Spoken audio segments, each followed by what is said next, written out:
Hello and Happy New Year, boxing fans. I'm Michael Montero for Boxing Monthly. You're watching a Neutral Corner for the week of January 14th, 2017.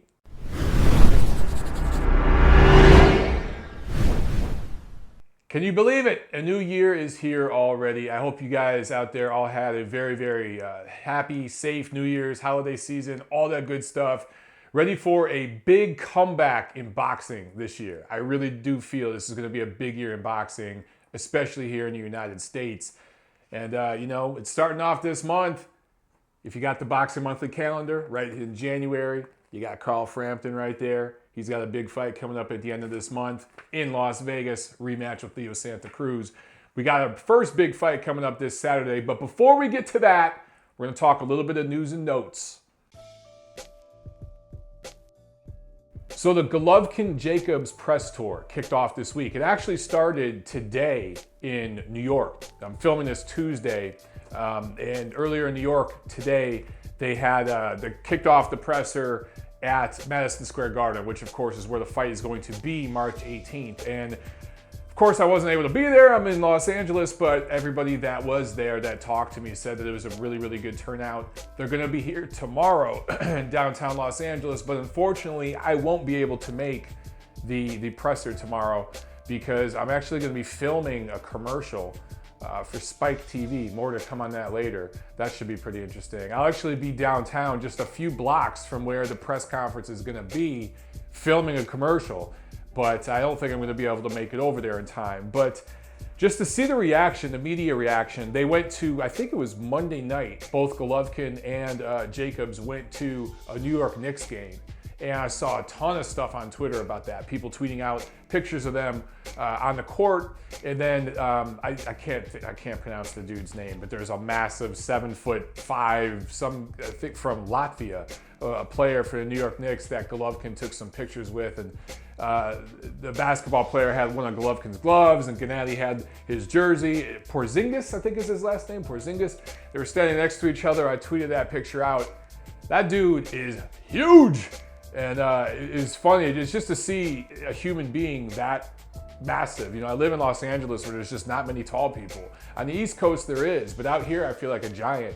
But occasionally I'll bump into one of the NBA guys at a function or something and they make me feel like a midget. So I could only imagine how Gennady felt. But that thing is off to a good start. I know that ticket sales are going well so far from what I've heard from the gang at K2 Promotions. They're expecting to sell out. The price range is twice as much as it was about a year and a half before that fight's supposed to take place, back when Gennady fought David Lemieux. So that price structure bumped up, but so far it doesn't seem to be affecting things that much. But looking at the first quarter of this year, that's really the only fight HBO has that you could say is a good quality matchup where it's going to be a competitive fight, and it's on pay-per-view. Just looking at HBO's schedule, January 28th, they're dueling against Showtime, who has a much better card that day, but Francisco Vargas and Takashi Miura, two guys who fought in a fight of the year together, are fighting in separate fights against completely overmatched opponents. So those are basically showcase fights. And look, those fighters deserve a showcase fight. They've been in some really tough fights. But HBO's had a rough schedule. Fight fans want to see those two guys fighting each other again or getting in the mix with some of these other guys in that division. There's a round robin of fights that needs to be taking place. Not a bad card, though. Not a bad card for HBO, January 28th. But here's the thing. They only have one card so far on the docket in February, and that's that Cotto-Kirkland fight, which is a horrible mismatch. Neither guy fought in 2016 at all. And they're both coming off losses. So that's on pay-per-view. And then, of course, in March, you have Golovkin-Jacobs, and that's on pay-per-view. So the only fight on regular HBO boxing right now is that card January 28th. Again, not a horrible card because it's two action fighters, and if they win, you figure it's going to lead to something. So it's smart to build up that story, and they do a rematch maybe later in the spring, but you don't follow it up with anything.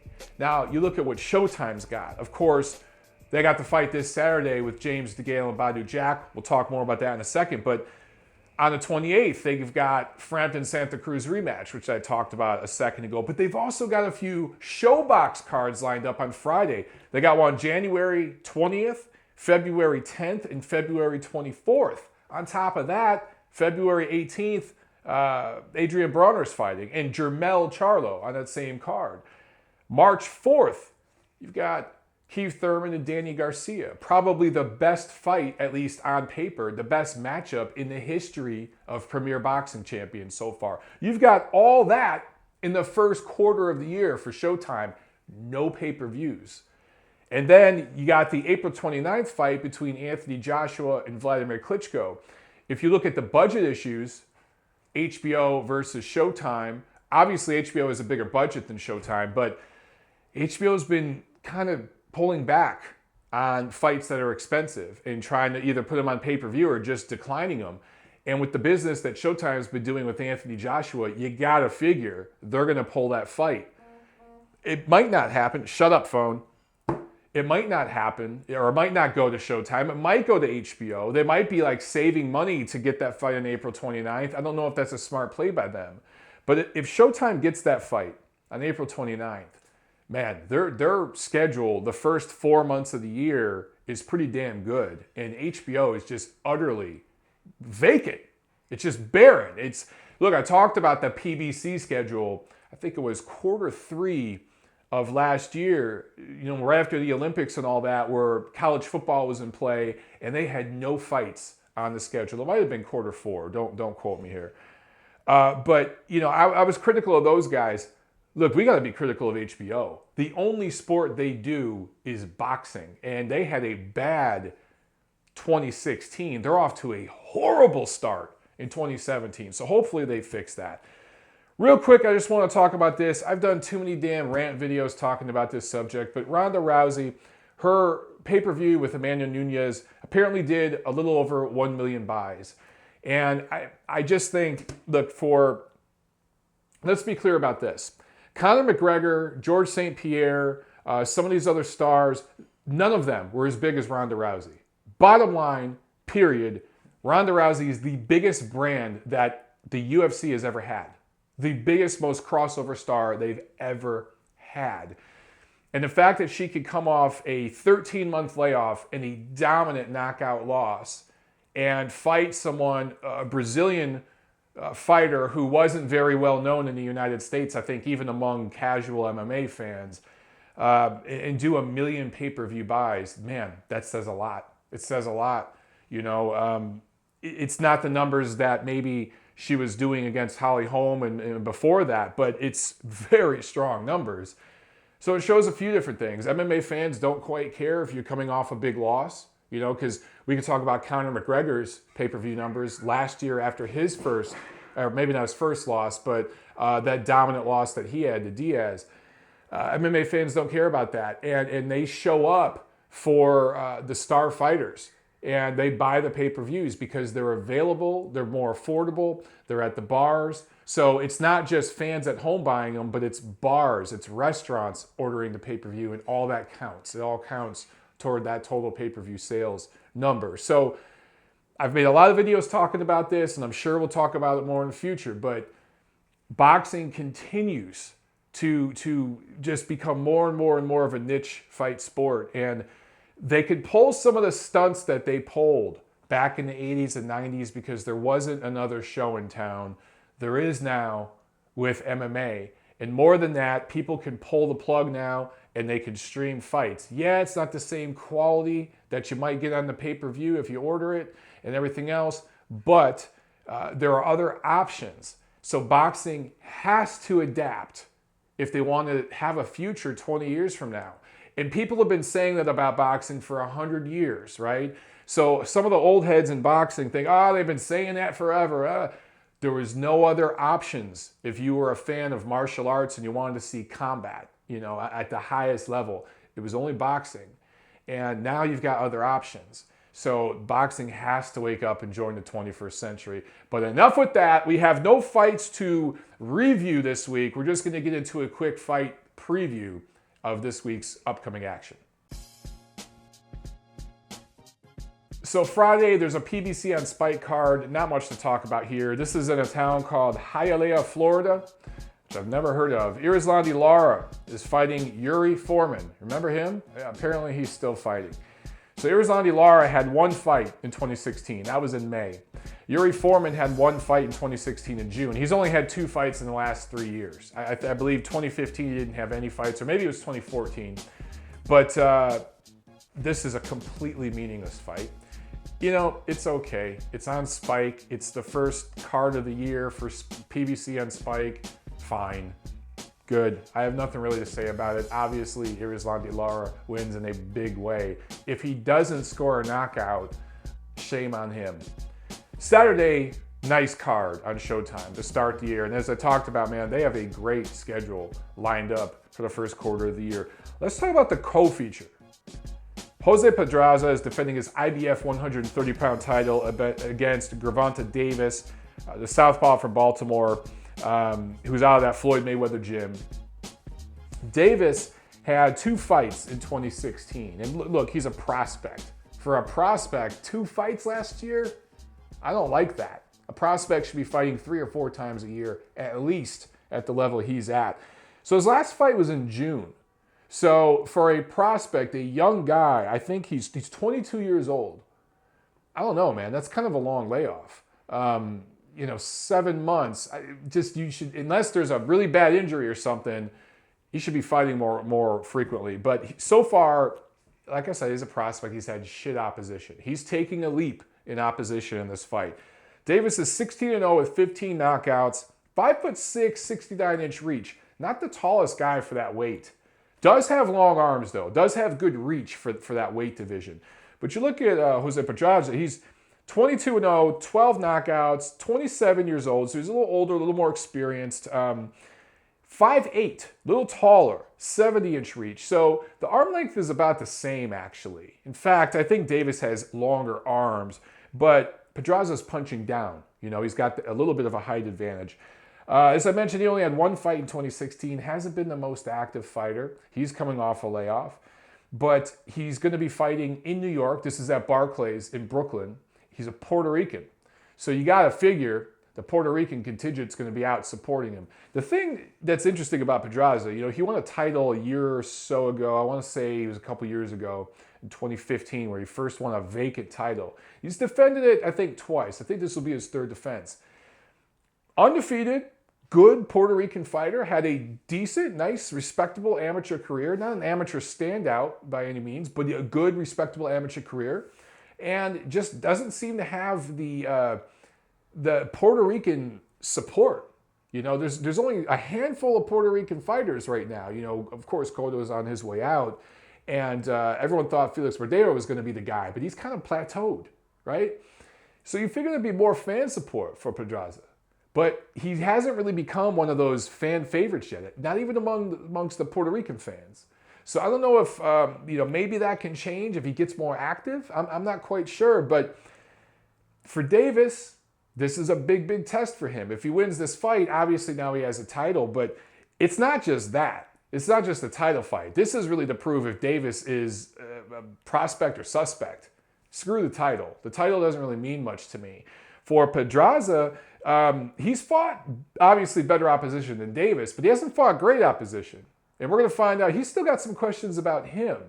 So I do think that this is a kind of an even matchup. On paper, you would want to favor Pedraza, but because of the talent level and the athleticism that Davis brings and the layoff for Pedraza, and then you look at the promotional situation, which I think greatly favors Davis, I don't know, man. This is an even matchup. I think that this fight possibly will steal the show. I'm not convinced that this main event is going to be a great, great fight. But let's talk about the main event. James DeGale bringing his IBF 168-pound title to the table. Badou-Jack is bringing his WBC title to the table. These guys are rated number 1 and number 2 generally across the board, almost universally. So this is pretty much the number 1, number 2 fight to determine a linear champ at super middleweight. In fact, I know Ring Magazine is putting up their title for this fight, and other publications are basically seeing this as number 1 and number 2. In Boxing Monthly, the guys there, it's the same deal. So this is, important for the super middleweight division, which is kind of blown up since Andre Ward left. It was Joe Calzaghe's division. Andre Ward had a very brief hold on it, and then with his inactivity issues and everything, it kind of just went into no man's land. And Carl Froch had a bit of a rebirth and kind of briefly owned it. And then it's kind of just been fractured and just floating around. So this is going to create somebody at the top. This is a really, really important fight. Now, when we see these important matchups, they don't always turn into a blockbuster, great fight, but it's still important nonetheless. So let's talk about the matchup. James DeGale, 23-1, 14 knockouts, southpaw, nicknamed Chunky. Badou-Jack, 21-2 with 12 knockouts, nicknamed the Ripper. And got to put this out there. He has that WBC title. He is enrolled in VADA testing. And to my knowledge, James DeGale is not. So that's something that, we'll see. If DeGale ends up winning this fight, he holds that WBC title. They have their clean boxing program with VADA. We'd hopefully see James DeGale get enrolled in VADA testing and set a good example here. The one loss that DeGale had was a decision, a highly disputed decision loss to George Groves in 2011. In fact, I thought DeGale won that fight. I think James DeGale should be an undefeated fighter. He's traveled, he's come over to the United States and fought. He fought Andre Dirrell over here in North America. He fought Lucien Boutte as well. So he's traveled. And I thought that he's looked good in spots. He's looked dominant in portions of rounds, but then he fades in the same round. It's really, really weird. He just picks his spots. He looks really, really good for a minute, 2 minutes, and then just disappears for a minute. And I thought in that fight with Lucien Boutte, it was way more competitive than it should have been.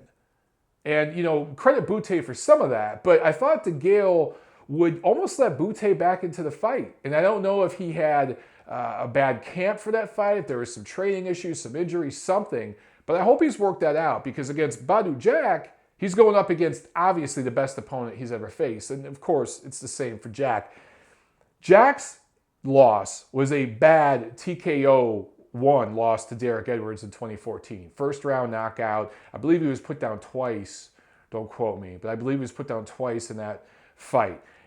So he's been stopped. And he's only got 12 knockouts. Neither one of these guys is a big puncher. They both had, I believe, 24 pro fights. And Chunky has a couple more knockouts. Seems to sit down on his punches better when he wants to, but he does fight on the back foot a lot. And I think Jack used to fight like that and has been punching harder in more recent fights. It seems he's just become a better puncher. So it's interesting. Coming into this fight, I'd say maybe Badou-Jack is the harder hitter.